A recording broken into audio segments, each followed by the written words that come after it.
मोदी सरकार पर मुस्तकिल एक आरोप लगता रहा है कि मुस्लिम विरोधी कानून लेकर आती है ये सरकार, जैसे कि सीए, एनआरसी, 3 तलाक का खत्म कर दिया जाना इत्यादि। अब ये कानून वाकई में मुस्लिम विरोधी है या नहीं, ये एक बहस का मुद्दा है।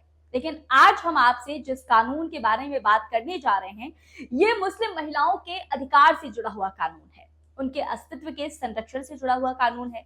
सुप्रीम कोर्ट की ओर से तलाकशुदा मुस्लिम महिलाओं को गुजारा भत्ता दिए जाने का फैसला सुनाया गया है। सुप्रीम कोर्ट ने अपने फैसले में कहा है कि यह फैसला धर्म तटस्थ होगा, यानी कि हर धर्म की महिलाओं पर यह फैसला लागू होगा और मुस्लिम महिलाएं भी इसका सहारा ले सकती हैं।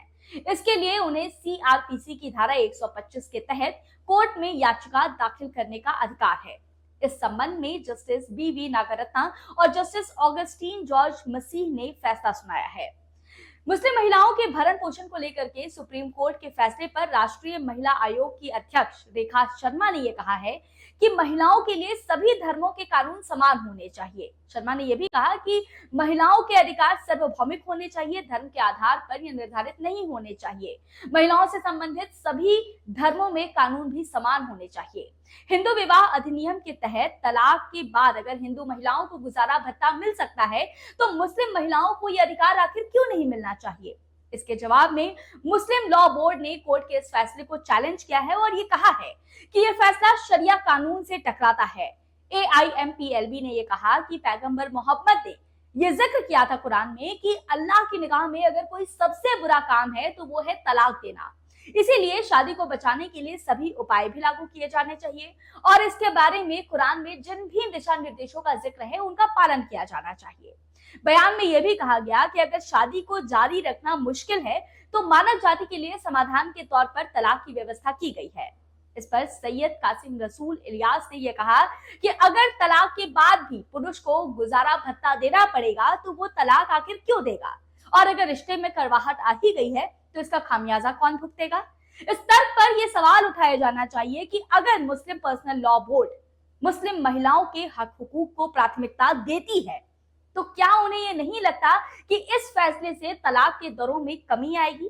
कुरान और इस्लाम का हवाला देने वालों से यह सवाल किया जाना चाहिए कि अगर इस्लाम तलाक को अच्छा नहीं मानता तो उसे इस फैसले से आपत्ति आखिर क्यों है?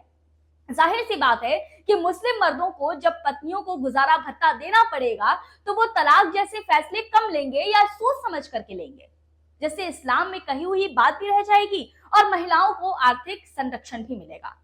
खैर, कुल मिलाकर अगर देखा जाए तो all India Muslim personal law board अपना ही राग अलाप रही है और उसका ये कहना है कि शरिया कानून जो है वो ये फैसला जो है वो शरिया कानून में दखल देता है और इस फैसले का पुरजोर विरोध होना चाहिए।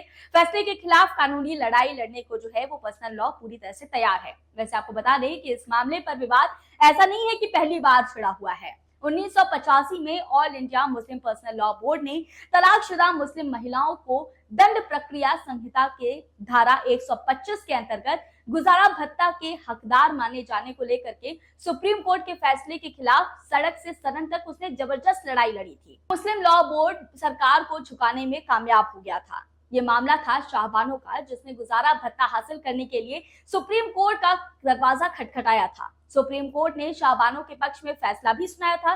फैसला सुनाते हुए उन्होंने उनके पति मोहम्मद अहमद खान को सीआरपीसी की धारा 125 के तहत गुजारा भत्ता देने का आदेश दिया, जिस पर जमकर बवाल हुआ।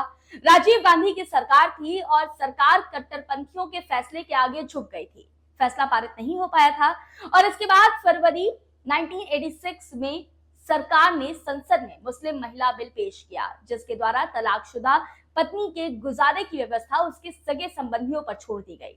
पूर्व पति को केवल इद्दत अवधि यानी केवल 3 महीने तक के लिए जो है वो गुजारा भत्ता देने का जिम्मेदार माना गया। लेकिन तब की राजनीतिक स्थिति कुछ और थी और अब की राजनीतिक स्थिति कुछ और है। यह सच है कि भाजपा की सीटें पहले से कम आई हैं और विपक्ष पहले से अधिक मजबूत स्थिति में है। लेकिन ये देखना होगा कि मुस्लिम महिलाओं के अधिकार पर विपक्ष का आखिर क्या स्टैंड होगा। क्या पार्टी इस मसले पर सॉफ्ट हिंदुत्व के साथ राजीव गांधी के दौर की जुगलबंदी करना चाहेगी? क्या उत्तर प्रदेश में जिस तरह से सपा, बिहार में राजद, तो पश्चिम बंगाल में टीएमसी को मुस्लिम वोटरों का जबरदस्त समर्थन मिलता रहा है, तो क्या वो मुस्लिम महिलाओं के लिए स्टैंड लेंगे ये अपने आप में कुछ बड़े सवाल हैं और इन सवालों पर सभी की नजर रहेगी। वैसे इस पूरे मामले को देखकर आपको क्या लगता है, आपकी क्या राय है, हमारे साथ जरूर शेयर करिएगा। ऐसी और भी खबरें हम आपके सामने यूं ही लेते आएंगे। देखते रहिए द देवनागरी। नमस्कार।